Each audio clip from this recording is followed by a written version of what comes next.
ETF index mutual funds నేర్చుకుని stock మార్కెట్లో రాణించాలనుకుంటున్నారా? వెంటనే ఈ నెంబర్కి కాల్ చేయండి.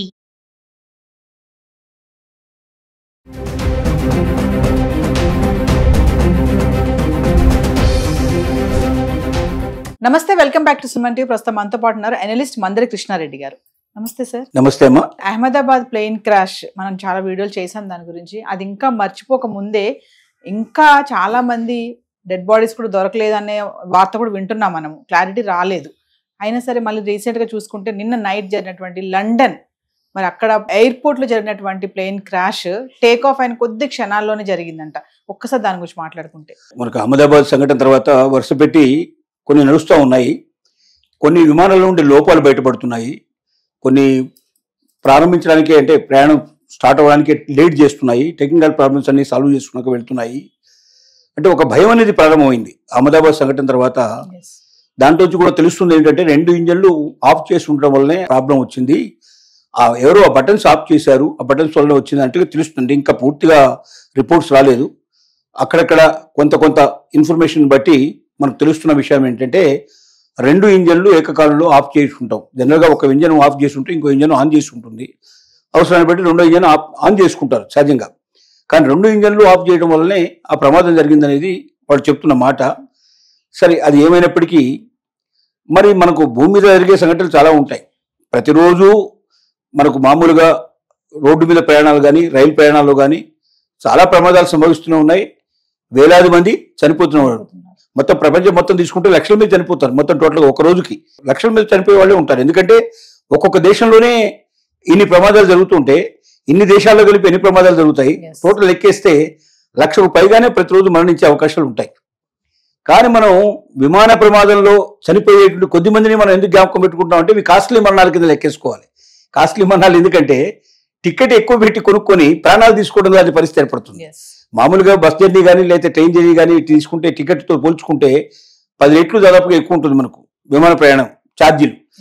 సో అది కాక పలుకుబడిన వ్యక్తులు, బాగా దేశాధినేతలు కానీ లేకపోతే ఏదైనా బిజినెస్ మ్యాగ్నెట్స్ కానీ ఇలాంటి పెద్ద పెద్ద వాళ్ళందరూ కూడా విమానంలో ఎక్కువగా ప్రయాణం చేస్తుంటారు. కాబట్టి విమాన ప్రయాణానికి మన వాళ్ళు ఇచ్చే విలువ చాలా ఎక్కువ ఉంటుంది. ఏదేమైనప్పటికీ నిన్న జరిగిన సంఘటన చాలా దురదృష్టకరమైన సంఘటన. విమానం చిన్న విమానం, ప్రయాణికులు చాలా తక్కువగానే చనిపోయారు. కానీ ఆ టేక్ ఆఫ్ అయిన విధానంలోనే అంటే అది పైలట్ యొక్క ప్రాబ్లమా లేకపోతే విమానం లోపల ఇంకేదైనా టెక్నికల్ ప్రాబ్లమా అనేది మనకు స్పష్టంగా తెలియదు. ఎందుకంటే టేక్ ఆఫ్ అవుతున్నప్పుడే ఒకవైపుకు ఒరిగినట్టుగా వెళ్ళడం జరిగిందట. అది లెఫ్ట్కు వెళుతూ సడన్ గా టేక్ ఆఫ్ అయిపోయి పైకి వెళ్ళి మళ్ళీ వెంటనే కింద పడిపోయింది. పడుతూనే దాని హెడ్ వచ్చి కింద గుద్దుకుందట. విమానం ముందు భాగం ఏదైతుందో అది భూమికి గుద్దుకోవడం జరిగింది.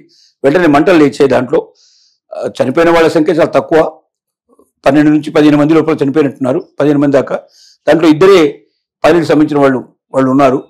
బహుశా మరి లోపల 1-2 పనిచేసేటువంటి వాళ్ళు ఉండొచ్చు. బహుశా వాళ్ళకి కావాల్సిన అందించే వాళ్ళు ఉండొచ్చు. మొత్తం మీద ప్రయాణికులు 10 నుంచి 12 మంది మాత్రమే ఉన్నట్టు కనపడుతుంది. మొత్తం 15 కన్నా పెంచకుండా సంఖ్య అప్పటికప్పుడు బూడిదైపోయారు వాళ్ళు. కానీ దీన్ని బట్టి మనకు అర్థమవుతుంది అంటే అది లండన్ నుంచి నెదర్లాండ్స్ వెళ్లే విమానం. ఇది తక్కువ ప్రయాణికులతో ఉండేటువంటి విమానం. ఇది మనకు చాలా చార్టెడ్ ఫ్లైట్ లాంటివి, తర్వాత అట్లాగే కొన్ని కమర్షియల్ ఫ్లైట్ లో కూడా ఎక్కువ జనం ప్రయాణం చేయరు, ఫ్రీక్వెంట్ గా వెళ్ళాలి అనుకున్నప్పుడు ఇలాంటివి సాధ్యం అవుతాయి. చార్టెడ్ ఫ్లైట్స్ ఏమో మరి వాళ్ళు అద్దెకు తీసుకొని నడుపుకునేటువంటి విమానాలు చార్టెడ్ ఫ్లైట్స్. ఇలాంటి వాటిలోనే ఇంత తక్కువ ప్రయాణికులు ఉంటారు సహజంగా.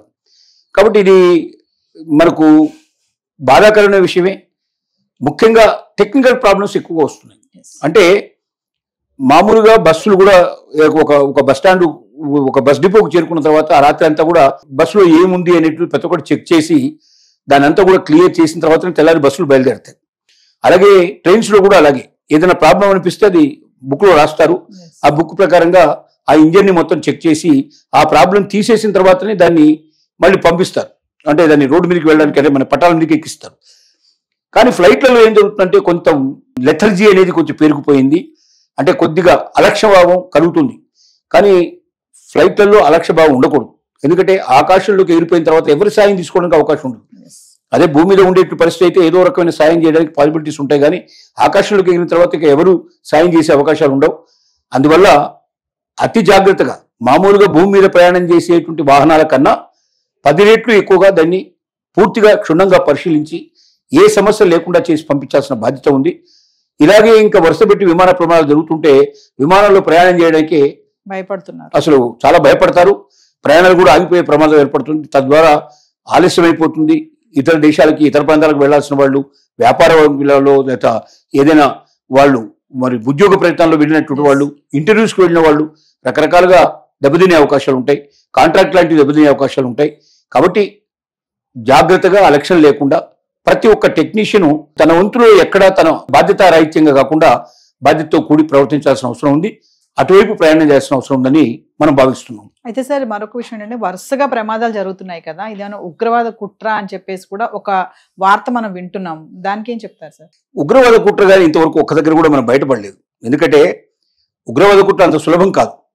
ఎందుకంటే బయట ఏదైనా ఒక ట్రైన్కో లేకపోతే ఒక మన బస్సుకో బాంబు పెట్టడం కానీ బాంబులు ఉంచడం కానీ సులభం కావచ్చు. కానీ ఒక ఎయిర్పోర్ట్లోకి వెళ్ళి అక్కడ ఏదైనా బాంబు లేకపోతే దాంట్లో ఆ విమానంలో ఏదైనా పేలిపోయేటువంటి పదార్థాన్ని పెట్టి సురక్షితంగా బయటికి రావడం అంత సులభం కాదు. ఎందుకంటే 24/7 సురక్షితమైనటువంటి సైనికులు లాంటి వాళ్ళే. ఎందుకంటే ఎయిర్ ఫోర్స్ సంబంధించినటువంటి దానికి సపరేట్ గా ఒక కమాండ్ సిస్టమ్ డెవలప్ చేశారు. ఎయిర్పోర్ట్లలో కూడా చాలా నైపుణ్యత కలిగినటువంటి పోలీసు ఉంటారు. అక్కడ రక్షణ దళం ఉంటుంది. ఆ రక్షణ దళాన్ని దాటుకొని లోపలికి పోవడం అనేది సులభం కాదు. రెండోది, ప్రతి విమానం దగ్గర కూడా మళ్ళీ ఆ విమానానికి సంబంధించిన సంస్థకు సంబంధించిన కొంతమంది ఉద్యోగులు అక్కడ ఉంటారు. కొత్త వాళ్ళు ఎవరైనా వస్తే వెంటనే గుర్తుపడతారు. వాళ్ళ లోపల రానివారు, వెంటనే వాళ్ళు పట్టుకొని అప్పచెప్పేస్తారు. కానీ ఇవన్నీ దాటి రెండోది కెమెరాలు, సీసీ కెమెరాలు ఎప్పుడు కూడా సర్వేలెన్స్ లో ఉంటుంది. అది అంటే దాన్ని గమనించేటువంటి వాళ్ళు కూడా ఉంటారు. ఇన్ని రకాలైనటువంటి మరి కట్టుదిట్టమైన భద్రతలను దాటుకొని లోపలికి వెళ్ళి అక్కడ లోపల పేలిపోయే పదార్థాన్ని పెట్టి రావడం అనేది అంత సులభమైన విషయం కాదు. ఇవన్నీ కూడా పైకి ఎగిరిన తర్వాత జరగట్లే, టేకప్ అయ్యే టైంలో ఎక్కువ జరుగుతున్నాయి. టేకప్ టైంలో వాళ్ళు చేయడం కష్టం. పైకి ఎగిరిన తర్వాత అంటే ఎవరో దూరం నుంచి ఏదైనా వేశారు, ఇంకోటి జరిగారు అంటే ఒక ఆలోచన ఉండే పాసిబిలిటీ ఉంది. కానీ ఇక్కడ జరుగుతున్న ప్రమాదాలు ఏవి కూడా ఆకాశం మధ్యలో జరుగుతున్నాయి కావు. అన్ని దాదాపు భూమి మీద ల్యాండ్ అవుతున్న టైంలోనో టేకప్ అవుతున్న టైంలోనో జరిగే ప్రమాదాలు. కాబట్టి దీనికి ఎక్కువగా ఇది మనం ఏమీ అలాంటి దాన్ని మనం సందేహించాల్సిన అవసరం లేదని నాకు అనిపిస్తుంది. Thank you.